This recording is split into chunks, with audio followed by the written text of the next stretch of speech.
Jumpa lagi di Blessing News dengan saya sendiri, William. Apa kabarnya hari ini teman-teman? Saya percaya dan saya bersyukur kita masih ada sampai sekarang ini semua karena kasih karunia Tuhan.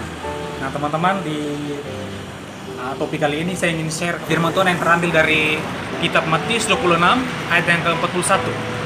Di situ firman Tuhan putih bahwa berjaga-jagalah dan berdoalah supaya kamu jangan jatuh ke dalam pencobaan. Roh memang penurut tetapi daging lemah.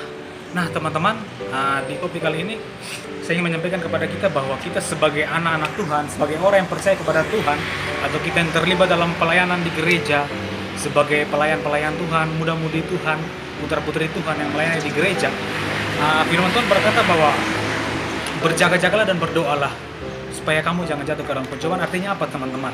Kita harus jaga pikiran kita, hati kita, perkataan kita, dan tingkah laku kita, tindakan kita, semua harus sesuai dengan kebenaran firman Tuhan yang ada. Nah, lewat apa agar kita dapat menjaga itu semua? Lewat hubungan kita dengan Tuhan. Kita harus tetap connect dengan Tuhan Yesus. Lewat apa? Lewat berdoa, lewat saat teduh, lewat membaca firman Tuhan, merenungkan firman Tuhan, dan melakukan firman Tuhan. Nah, teman-teman, di sini Tuhan berkata kepada waktu itu rasul-rasul ya, waktu temani Tuhan Yesus waktu di padang, di Taman Getsemani. Tuhan Yesus kenapa berbicara seperti itu? Karena apa?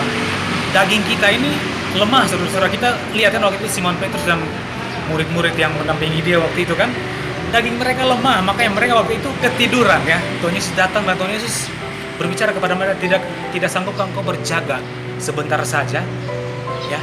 Berjaga-jagalah dan berdoalah supaya kamu jangan jatuh ke dalam pencobaan. Artinya apa?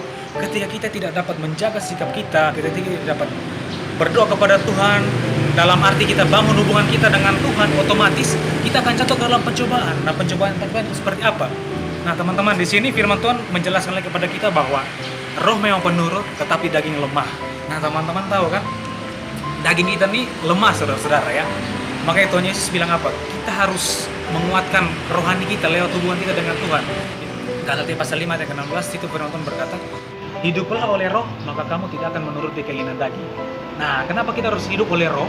Agar keinginan daging ini kita tidak harus melakukan keinginan daging. Kalau kita sudah penuh dengan Roh Kudus, teman-teman kan udah tahu dalam Galatia pasal 5 itu berkata, tetapi buah roh ialah kasih, sukacita, damai sejahtera, kesabaran, kemurahan, kebaikan, kesetiaan, kelemah lembutan, dan penguasaan diri. Nah, 9 buah roh itu yang senantiasa harus kita kerjakan, yang harus senantiasa kita terapkan dalam setiap kehidupan kita. Agar apa? Agar kita tidak menuruti keinginan daging kita. Jadi teman-teman, mari kita terus jaga hubungan kita dengan Tuhan, terus berjaga-jaga lewat doa, lewat pujian, penyembahan kepada Tuhan.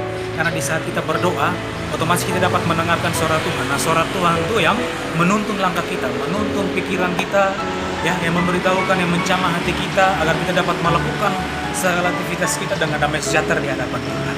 Amin, saudara-saudara. Ingat, berjaga-jagalah dan berdoalah supaya kita jangan jatuh ke dalam pencobaan. Roh memang penurut tetapi daging lemah. Tetapi kita harus hidup oleh roh agar apa? Kita tidak menuruti keinginan daging. Haleluya. Shalom. Tuhan Yesus memberkati. Sampai jumpa di video berikutnya.